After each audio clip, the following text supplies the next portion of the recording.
Assalamualaikum warahmatullahi wabarakatuh. Apa kabar anak-anakku semua?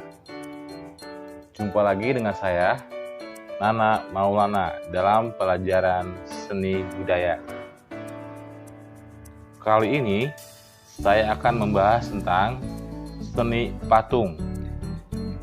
Materi patung ada di pelajaran kelas 9 semester 1.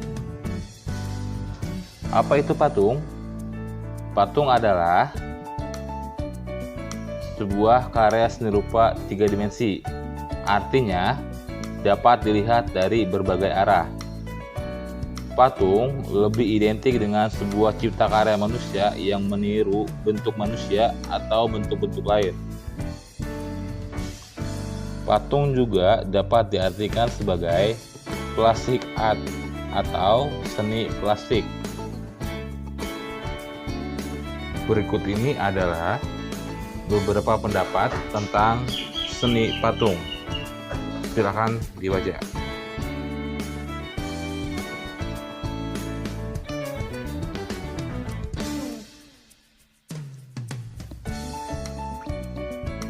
Selanjutnya ada fungsi patung. Yang pertama, patung sebagai fungsi personal. Artinya, karya seni patung yang diciptakan semata-mata untuk kepentingan personal atau pribadi, sebagai ekspresi perasaan dan ungkapan pribadi, termasuk tujuan religi atau sarana beribadah. Contohnya seperti ini.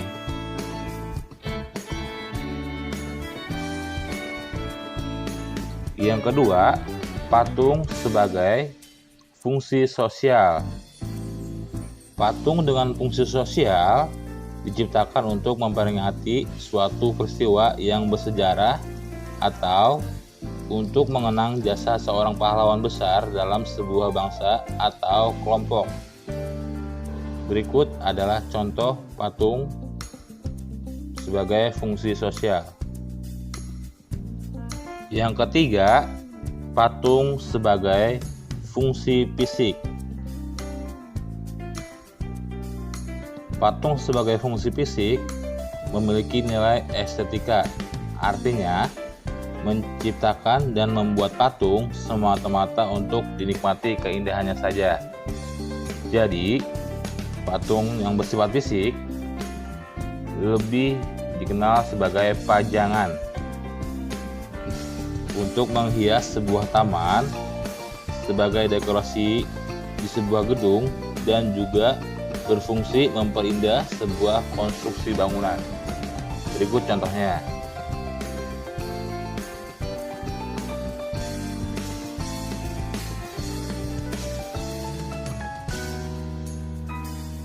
Baiklah anak-anakku semua, sekarang kita akan mempelajari ukuran patung.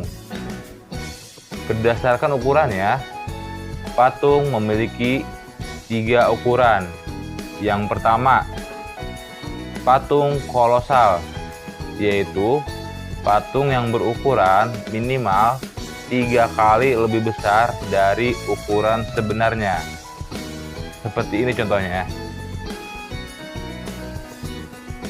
Yang kedua, patung monumental, yaitu patung yang dibuat untuk mengenang atau memperingati peristiwa bersejarah seseorang atau kelompok tertentu. Perhatikan contohnya. Dan yang ketiga, ada patung miniatur. Patung miniatur merupakan patung tiruan dari suatu bangunan atau arca dalam bentuk yang kecil atau mini. Biasanya, patung miniatur digunakan untuk souvenir. Berikut contohnya.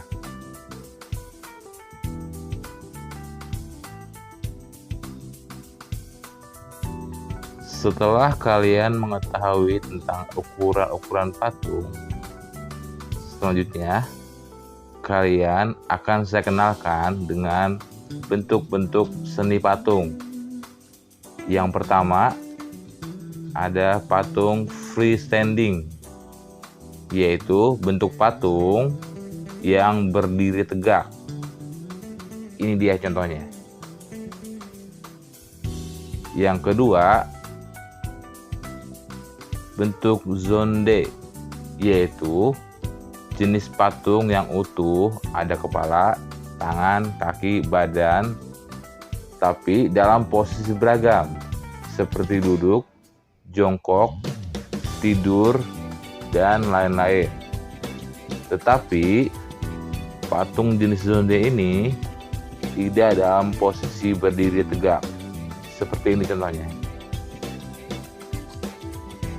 Yang ketiga, patung bos atau lebih dikenal sebagai patung dada, adalah patung setengah badan, seperti ini ya. Yang keempat, ada bentuk torso, yaitu jenis patung yang dibuat hanya bagian-bagian tertentu atau sebagian tubuh saja, seperti ini contohnya. Selanjutnya, saya akan membahas tentang bahan-bahan yang dapat digunakan untuk membuat patung. Di antaranya, bahan lunak. Bahan lunak adalah material yang empuk dan mudah dibentuk. Contohnya, tanah liat, lilin, sabun, plastisin, dan bahan yang mudah dibentuk lainnya. Kelebihan dan kekurangan menggunakan bahan lunak dapat kalian baca sendiri ya. Yang kedua, ada bahan sedang. Artinya, bahan itu tidak lunak dan tidak keras.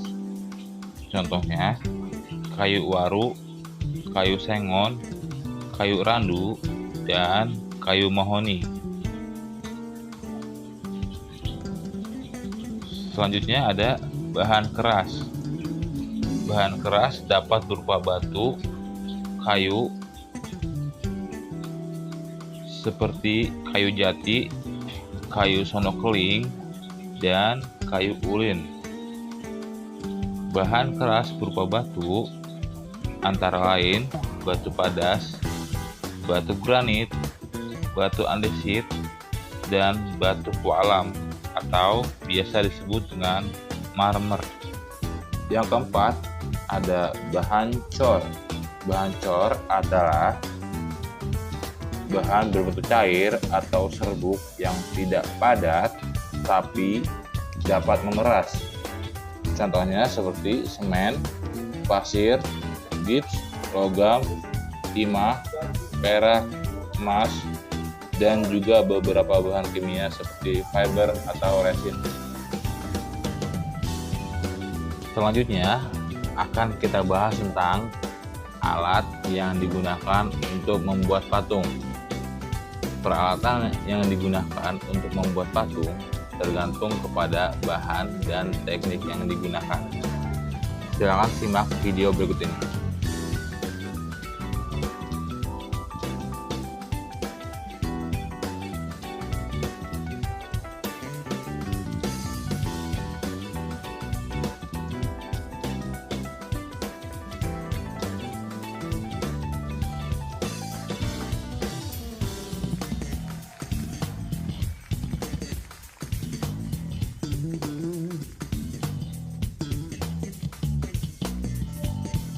Selanjutnya, kita akan mempelajari tentang teknik berkarya seni patung. Yang pertama adalah teknik pahat, yaitu mengurangi bahan menggunakan alat pahat. Misalnya, membuat patung dan relief dengan bahan dasar kayu dan batu. Yang kedua, teknik bersir, yaitu membentuk benda dengan mengurangi dan menambah bahan. Misalnya membuat keramik dari bahan dasar tanah liat. Yang ketiga, teknik cor, yaitu membuat karya seni dengan membuat alat cetakan.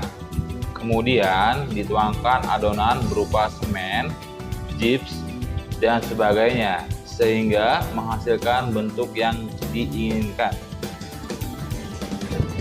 Yang keempat adalah teknik cetak, yaitu membuat karya seni dengan cara membuat cetakan terlebih dahulu. Misalnya, membuat karya patung kerajinan tangan dengan bahan dasar tanah liat dan semen. Yang terakhir adalah teknik assembling atau merakit, adalah membuat sebuah komposisi atau sambungan dari material seperti besi, logam, tembaga, atau berbagai macam material seperti benda atau found object, kertas, kayu, dan tekstil.